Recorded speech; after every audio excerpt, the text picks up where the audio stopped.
पांडुरंगा, विठ्ठला, माझी मुलगी सकाळ धरणं काय खायना प्यायना, काय बोलाना, नुसती धाय मुकलून रडतीया. तिला कारण विचारलं, काय झालं ग, का रडतीया? म्हणली, बा माझी मराठी शाळा बंद झाली बा.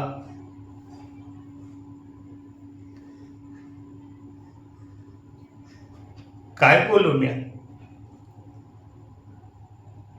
माझ्या पोरानं आजचं वर्तमानपत्र तिच्या समोर वाचून दाखवलं. या 2 वर्षात 255 मराठी शाळा बंद झाल्या. माझी मुलगी म्हणते, मला यंदा वारीला जायचंय, पांडुरंगाला जाप विचारायचंय. पांडुरंगा, अरे आपल्या महाराष्ट्रात मराठी शाळा बंद कशा होतात? माझ्या मराठी शाळा पुन्हा सुरू झाल्या पाहिजे म्हणून साकडं घालायला ते पंढरपूरला जाणार आहे. कशी बशी तिची समजूत घातली आणि तिला झोपवलं. तिचं दप्तर उघडून मी पाहिलं तर एक चिठ्ठी सापडली. त्या भाबड्या जीवानं कविता लिहिली होती. त्या कवितेत काय लिहिलं होतं पांडुरंगा, तुला माहित आहे का? ऐक. माझं लेकरू म्हणतंय, माझी मराठी ग शाळा बंद झाली ग विठ्ठला, माझी मराठी ग शाळा बंद झाली ग विठ्ठला. माझ्या मराठी भाषेला विसरून गेले मराठी जन, इंग्रजी शाळेसाठी त्यांनी पेटविले रण. छत्रपतींना हे कळताच त्यांचं रडत या मन, माझी मराठी ग शाळा बंद झाली ग विठ्ठला. माझ्या मराठी शाळेवर ही काय वेळ आली, बापाच्याच घरात लेक वनवाशी झाली. अन्नपूर्णा ती असून उपाशीच मेली, माझी मराठी ग शाळा बंद पडली ग विठ्ठला. माझी मराठी माय बोली आहे सह्याद्रीची माय,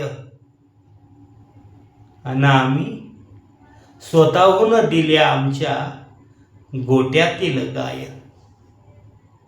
मग सांग ना पांडुरंगा, पुन्हा येईल का दुधावर साय, माझी मराठी ग शाळा बंद पडली ग विठ्ठला. वारकऱ्यांच्या गळ्यात शोभे तुळशीच्या माळा, तशा महाराष्ट्रात शोभून दिसत होत्या मराठी ग शाळा. पण आम्ही स्वतःहूनच बांधला तिच्या पायात इंग्रजीचा टाळा, म्हणून धूळ खात बसली आहे माझी मराठी ग शाळा. माझी मराठी ग शाळा बंद पडली ग विठ्ठला. फुका मराठीचा अभिमान एक दिवसासाठी धरतात, फुका मराठीचा अभिमान एक दिवसासाठी धरतात, आणि डोळ्या देखत मराठी शाळा बंद होताना पाहतात. डोळ्या देखत मराठी शाळा बंद होताना पाहतात. माझ्या लहान मुलीनं